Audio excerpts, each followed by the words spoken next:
Вы смотрите «Актуальное интервью», в студии Сергей Михедов. Здравствуйте. Сегодня Международный день защиты детей. Главная цель праздника – обратить внимание общественности на решение актуальных проблем, связанных с детьми.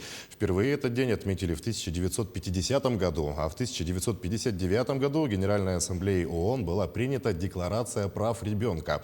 Документ провозглашает равные права детей в области воспитания, образования, социального обеспечения, физического и духовного развития и призывает родителей, общественные организации, правительства признать права детей и содействовать их осуществлению.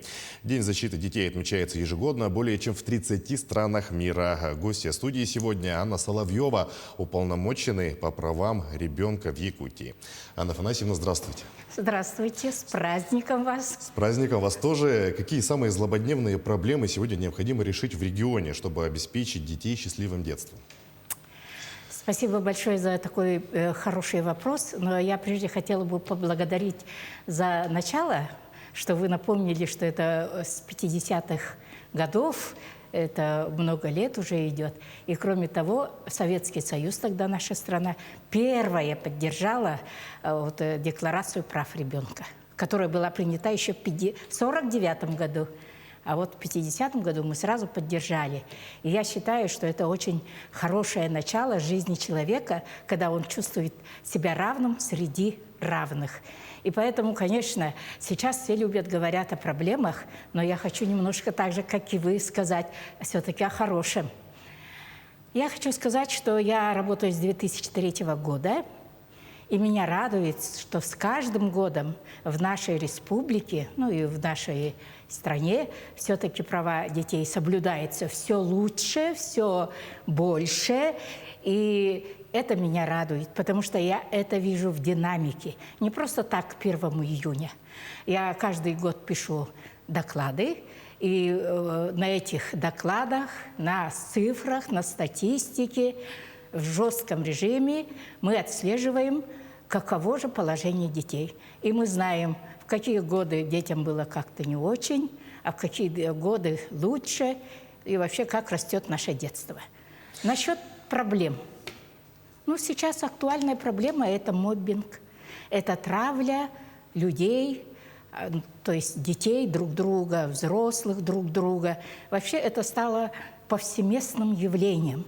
И теперь, если мы раньше говорили, вот моббинг и так далее, и тому подобное, травля, все удивлялись, что это такое. Хотя вот этот моббинг – это чувство агрессора по отношению к страдальцу, к жертве, и оно всегда было в животном, природном явлении. Ну, человек, к сожалению, это примат. И поэтому, как примат, он в какое-то определенное время начинает явно высказывать вот эти свои древние качества агрессора и ищет жертву. А сейчас это стало настолько распространенным. Мало этого, вот гаджеты, они еще прибавили. Информационная война идет не только между политиками и странами. Информационная война идет и среди детей. К сожалению, ну, не к чести родителей сказать, что они подают пример. И были даже случаи, когда родители шли друг на друга из-за проблем в WhatsApp в родительском. Ну, горько сознавать, но это есть. И на это надо обращать внимание. И вот наша республика одна из первых заявила о толерантности, политика толерантности. И в самом широком смысле. Помню, даже в России над нами смеялись. О, Якутия объявила толерантность. Что это такое? Но на самом деле это первое человеческое качество, которое обуславливает вот именно то, к чему мы стремимся, к счастливому детству. По данным Центра психологической поддержки, в условиях самоизоляции чаще стали поступать звонки о помощи от детей, подвергшихся домогательствам со стороны взрослых. В каждом таком случае разбирается полиция, как уберечь детей от такого рода преступлений. Во-первых, я скажу, конечно, пандемия, она сделала нас не лучше.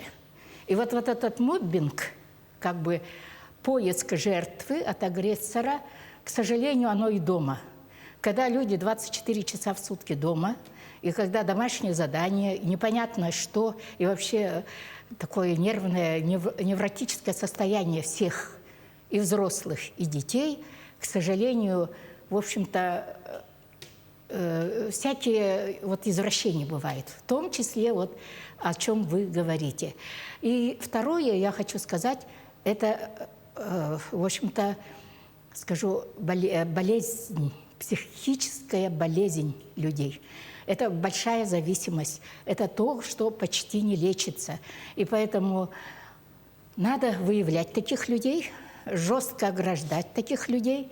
Я считаю, должен быть банк таких людей, потенциально опасных для детей.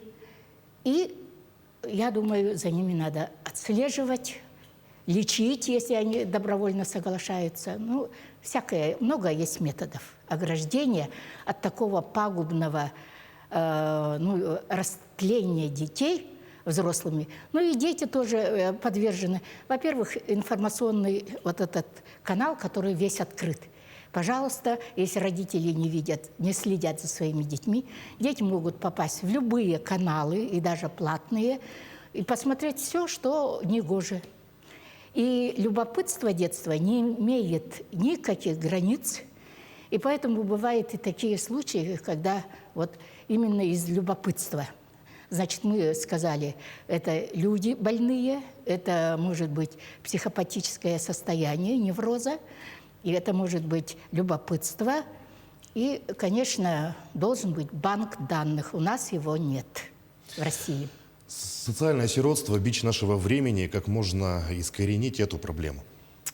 Вы знаете, вот я много лет работаю, и, конечно, с социальным сиротством я довольно часто сталкиваюсь, это часть моей работы. И, к сожалению, я не могу сказать, что бы такое было, чтобы не было социального сиротства. Вы знаете, все думают, социальное сиротство – это дети бедненькие, несчастненькие, нету отца, мать там разрывается на работе, дети сами себе представляют. Да, есть такое. Но есть и супербогатые, очень хорошие вроде бы родители, которые заняты 24 часа в сутки, но за ребенком не смотрят. Ребенок совершенно один и предоставлен сам себе. И вот тогда-то и случаются все те негативные действия, которые могут быть. Мы даже в этом году изъяли ребенка из семьи, где мама занималась собственными проблемами, а ребенок, 11-летний, сидел дома 24 часа за гаджетом. И дошел до состояния истощения, и только благодаря хорошим учителям ребенок был, значит, госпитализирован, когда мы уже, ну, они все прошли и уже обратились ко мне, и тогда, конечно, ну, уже дальше некуда. Ребенка госпитализировал. А мама до этого все время отказные письма писала. Но когда я обратилась, тут уже не стали на нее, как говорится, не повелись на ее там доводы. И конкретно изъяли ребенка. И, значит, поставили вопрос о соответствии ее вот, чести быть родительницей. Ну, надеюсь на лучшее. Как сегодня работают органы опеки и попечительства? Что нужно изменить в работе этих органов? Вы знаете, эти несчастные органы опеки и попечительства, я бы не хотела быть на их месте. Во-первых, в городе Якутске, если взять, ну, в городе Якутске обычно, в селах они есть, они далеко, они в районных центрах. Там количество детей мало, и там ничего изменить нельзя, можно изменить только методику работы. То есть нужна разработанная новая методика работы в соответствии с новыми вызовами, триггерами. Да? А у нас в городе Якутске, просто я скажу, это идет такой вал, и просто один ребенок, одна проблема от семьи, одних детей наплывает на другое. Я не оправдываю то, что они недостаточно там отрабатывают так, как нам бы хотелось. Но в то же время надо реально на это смотреть и, как говорится, опять вкладывать деньги. Вообще деньги есть, можно что-то требовать. А когда просто размахивать руками на эмоциях, нет, это недостаточно. С 2016 года более 2000 детей-сирот обрели новые семьи. Что нужно сделать еще, чтобы все дети-сироты были устроены в семьи? Вы знаете, во-первых, мы первые начали вот школу приемных родителей. Вот когда я начала работать, мы сразу создали школу приемных родителей. Я очень благодарна Министерству образования, что они так сразу взялись. Да? И, к сожалению, я хочу сказать, что приемных родителей, во-первых, надо готовить профессионально. Их меньше, чем можно быть. Во-вторых, их количество не растет. Почему?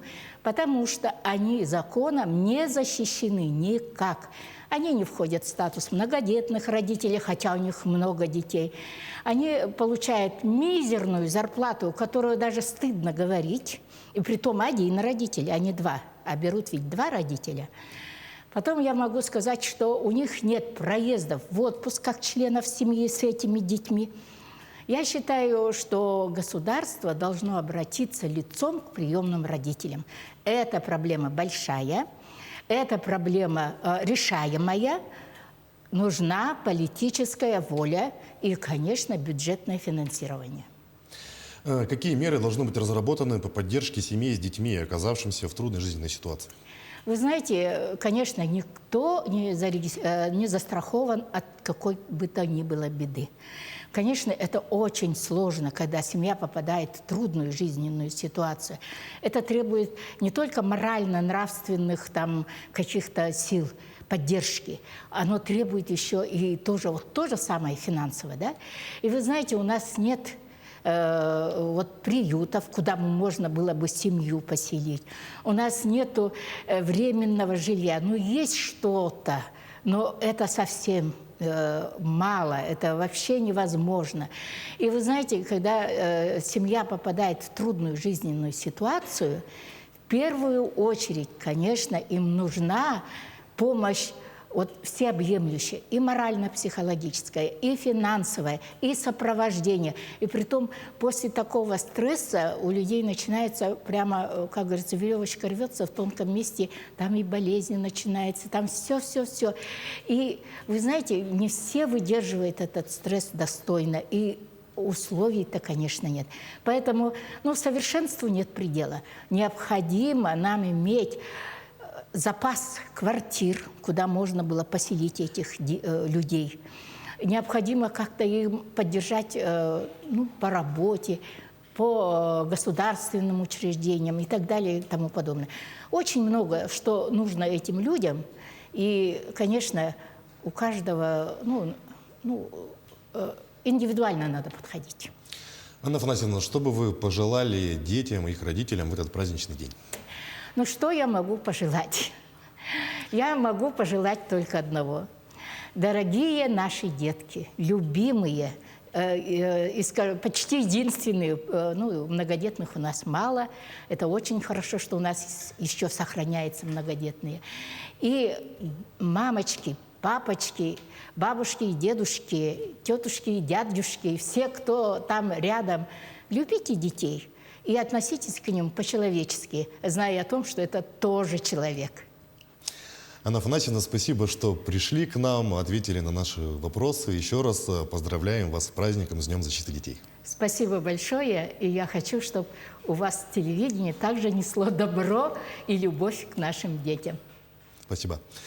А я напомню о правах детей. Мы говорили с уполномоченным по правам ребенка в Якутии Анной Соловьевой. Это было актуальное интервью. Оставайтесь с нами.